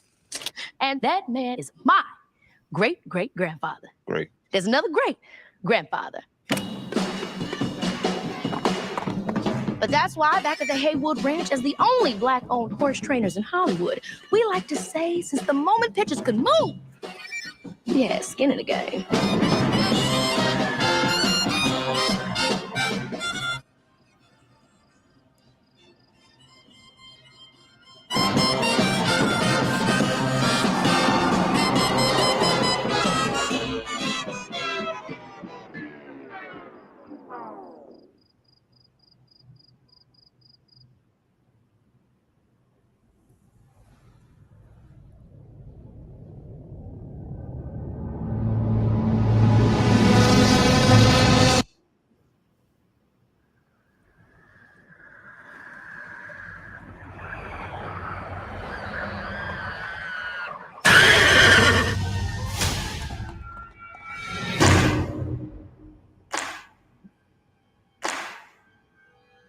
What's a bad miracle?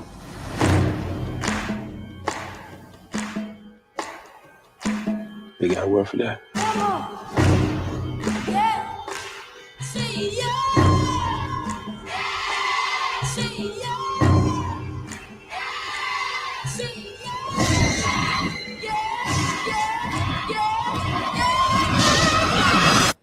Yeah, nah.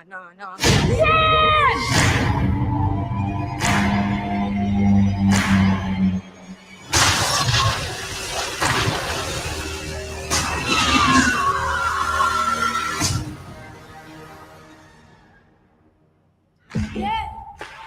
Come on. Yeah.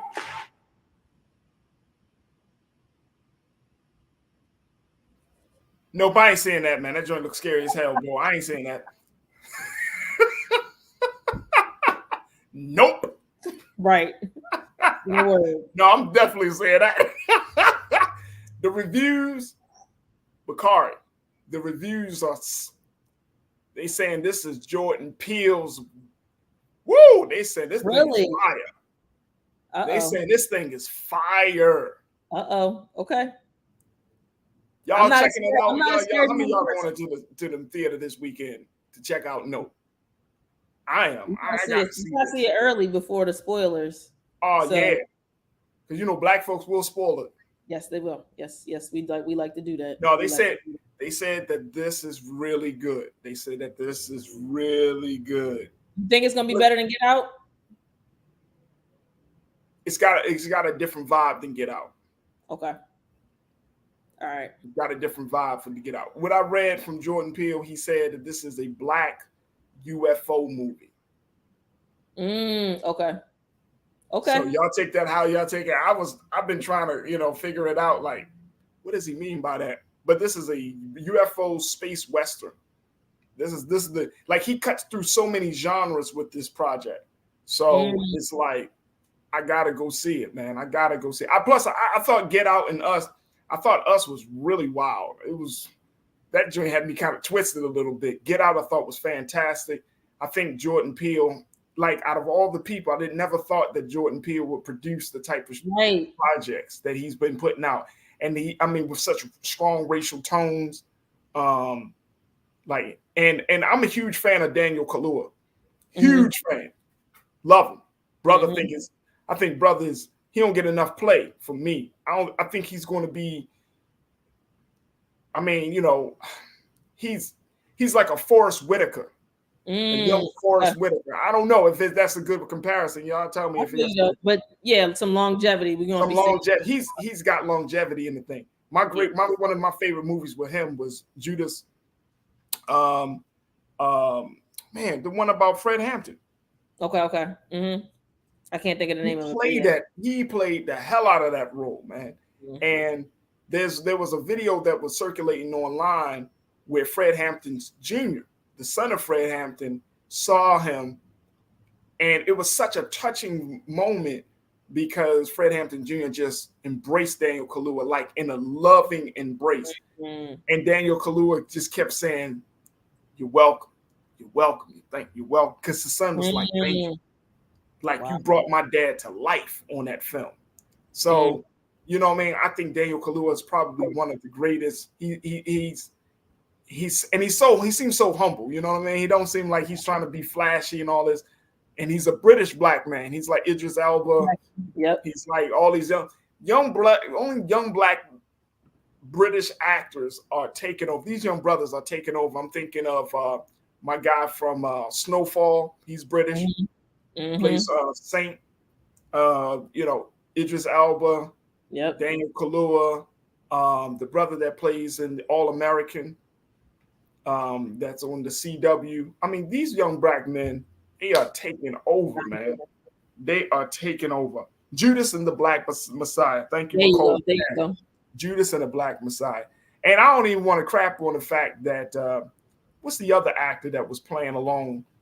Like people kind of overlooked him in Judas and the Black Messiah, but he played the other role of the FBI agent. What was it? Lakeith Stanfield. Another fantastic actor. Mm-hmm. He goes all in. And he needs to be taken all the way out because he goes all in. But folks, Jordan Peele's new movie Nope hits theaters today. Like I said, black culture, black entertainment, black arts at its best. Big shout out to Keke Palmer. She's doing phenomenal things. She did the voice of a character in the new Disney film Lightyear. She's doing a couple of other projects this year. So she's going to have a phenomenal year as well. But this movie looks fantastic. I can't wait to see it. Bakari, I appreciate you for being so good for the culture to join me today. Well, I truly thank you for your time. Thank you for me, brother. Thank you for having me, Farajii. It's always good to be. Absolutely. All right, folks, that's going to do it for us. I thank each and every one of you for being a part of the conversation and joining us and continue to show support to the culture here on the Black Star Network. Look, we need your support financially. We need your support to sharing our content. We need your support in telling more people about it, to subscribe to the network. So go to right there to blackstarnetwork.com to get all of the info, the details on how you can be a part of this great movement of providing unapologetic, unfiltered black news and information like no other place. Check us out at blackstarnetwork.com. Support us because we need you. And hopefully you feel like you need us. And thank you for your continued support. Stay tuned at the 6:00 p.m. Eastern Standard Time. You can check out the man behind the plan, Big Brother Roland Martin with Roland Martin Unfiltered. And he's going to continue to give you today's news and stories. So make sure y'all check him out there. As always, never be afraid to challenge what's wrong. Stand for what's right while being yourself in the process, God willing. I look forward to talking to you on Monday, for another exciting edition of The Culture right here on the Black Star Network. God willing, I hope you have a safe and blessed weekend. Talk to you soon, family. Peace.